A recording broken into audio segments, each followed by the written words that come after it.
Yeah, I bought this thing by accident. The mech suit? Awesome. This bunny? Horrible. I hated the bunny inside from the very beginning. All I ever wanted was the suit itself. So, let's fix that. Hello and welcome back to Arvania Constructions. So, it's right, I accidentally bought this toy. At first I had no idea what it even was. I just saw this blind box of a mech suit that looked cool. But then it started popping up everywhere in my feed. Apparently, this thing is called a Labubu. First I need to find a way to get rid of this creepy bunny. I try to cut it out using my hobby knife. At least I managed to free the steering device, which, for some reason, is a Game Boy? Well, okay. Next up, the head. This takes some while, but it works, eventually. And there it is. It's coming off nicely. The whole figure is glued together like it was never meant to be opened again. But I was determined, because behind that fluffy, unsettling grin, I could already see my new pilot waiting to take the seat. Only the arms are leaving behind an ugly spot on the inside. But that doesn't bother me, I'll also fix that later on. The suit is finally empty and ready for its new inhabitant. I open up Blender and start from the simplest of shapes. A cube. Duplicated, stretched, subdivided, slowly transforming into the long, bendy eye stalks. Nice to see how the shapes come together step by step.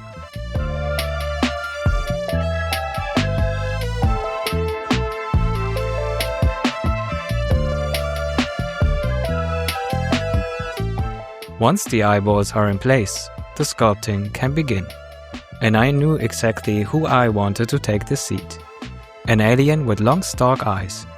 A little derpy yet strangely endearing. A creature that will look deeply happy and bound with its surroundings, almost as if it belonged to the mech all along.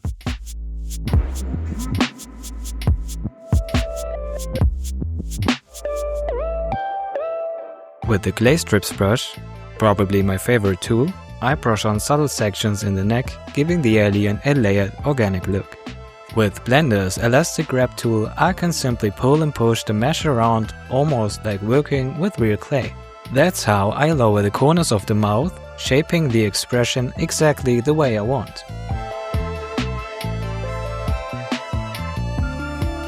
Using curves with added depth, I shaped the arms and legs, adjusting their pose to make sure the body would actually fit inside the mech.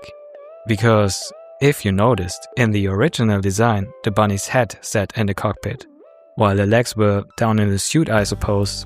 Honestly, I can't help but question this entire setup.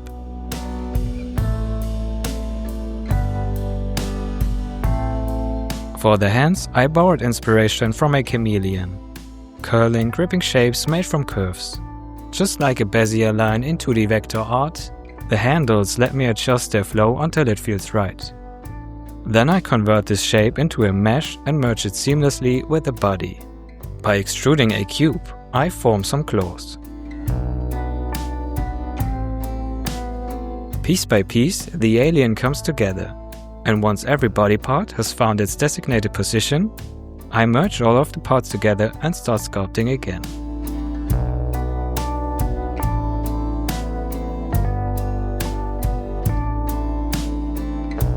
My sculptures are enhanced by the inclusion of chicken-inspired feet. Overall, it can be said that I was inspired by Resident Alien, which I binge-watched lately. It's an awesome show. To make the pose feel more natural, I slightly tilt the alien and adjust the angle of the arms until the hands rest comfortably and relaxed on top of each other.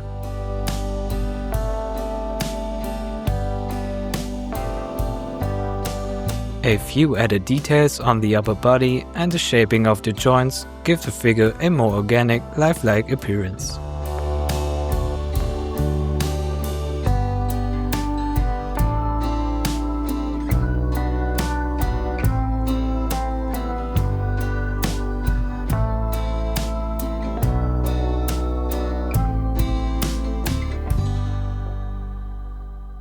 To finish off the model, a generous layer of scales and fine details are essential.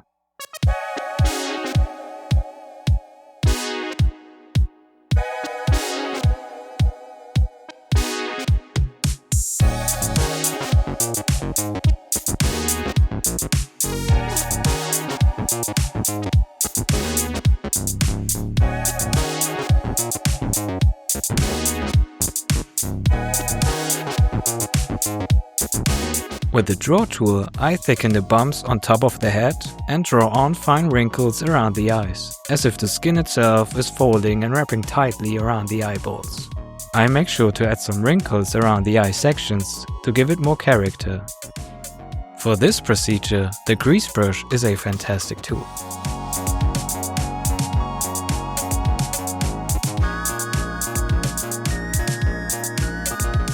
The design is ready, and all that's left is to export the model as an STL and prepare it for printing. I drop the alien model into G2 box, tilt it to around 40 degrees and let the software place its auto supports. I also add a few more, making sure every delicate part is held in place. Then comes the print. Layer by layer, the creature slowly takes shape in resin. And once it's done, the most satisfying part begins, removing the supports.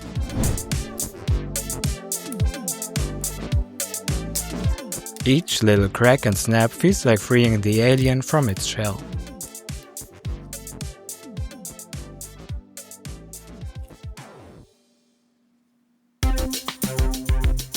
With my hobby knife, I snap off the last remaining support points. Some leave behind small craters, scars from the printing process.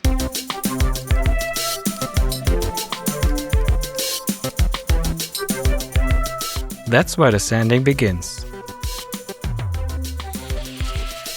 With my sanding sponge, I smooth the surface until it feels clean and even.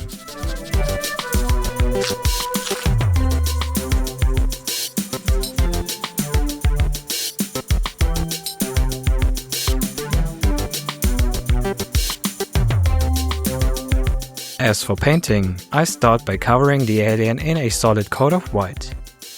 It's just a base layer, but it makes every color that follows shine brighter and hold better.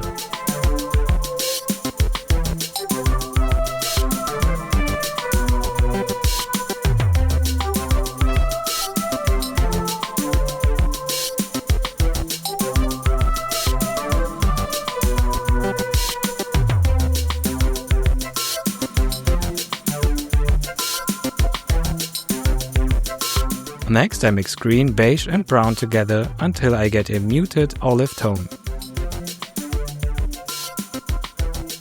This becomes the foundation of the skin, brushed carefully across the entire body.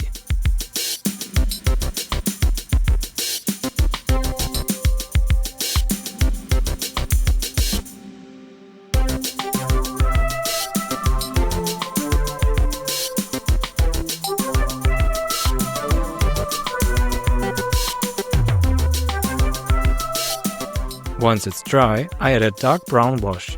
It seeps into every crease and texture, but I dab away the excess, leaving behind a natural depth.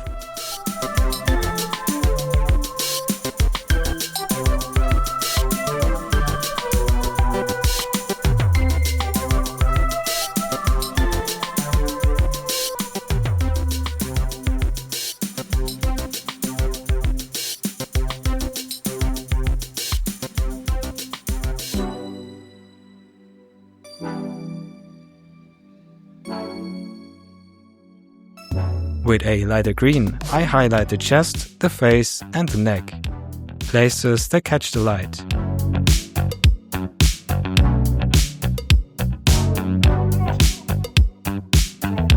Then comes dry brushing, using an even paler mix of green and beige. Slowly, the details emerge, scales, ridges, the spine along its back.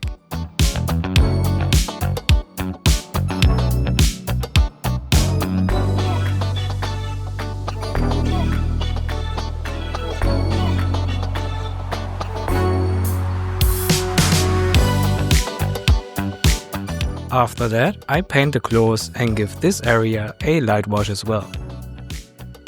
And finally, the eyes, painted in glossy black, watching from their stalks.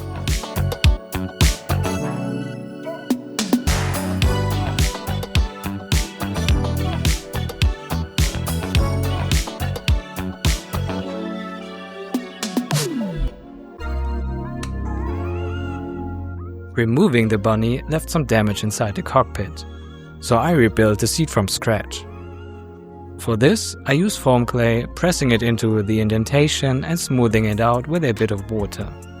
Afterwards, I let my sculpting tool glide along the lines, retracing and restoring the seat's form.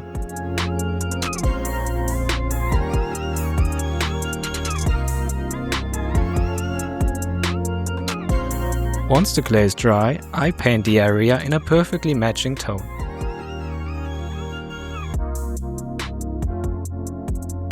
Now, the alien finally has a proper place to sit. And honestly, it looks like the seat is fixed. Lastly, a layer of wash to finish it off. A subtle shade of brown adds depth and a worn-in appearance to the seat.